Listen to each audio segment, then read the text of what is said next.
সাত সকালে কেঁপে উঠল কলকাতা। ভূমিকম্পের উৎসস্থল নেপাল, দক্ষিণবঙ্গ তো বটেই, কম্পন টের পাওয়া গেল উত্তরবঙ্গেও। এখনো পর্যন্ত পাওয়া খবর অনুযায়ী ভূমিকম্পে তিব্বতে 32 জনের মৃত্যু হয়েছে।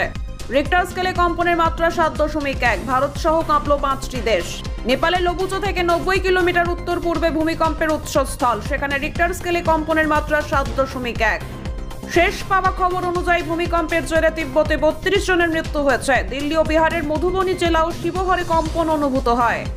ভারত, নেপাল, তিব্বত ও বাংলাদেশের সঙ্গে কম্পন টের পাওয়া গেল চীন, ভুটানেও। চীনের রিক্টার স্কেলে কম্পনের মাত্রা 7.1। শহরের একাধিক জায়গায় প্রায় 1 মিনিট ধরে কম্পন অনুভূত হয়।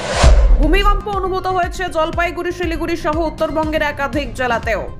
ভূমিকম্পের কিছুক্ষণের মধ্যেই একাধিক জায়গায় আফটার শক অনুভূত হয়। সকাল 7টা 2 প্রথম আফটার শক অনুভূত হয়। ঠিক সেই সময় কম্পনের মাত্রা ছিল 4.7। এরপরে আরও 3বার আফটার শক অনুভূত হয়। Bureau report, out 7 Bangla.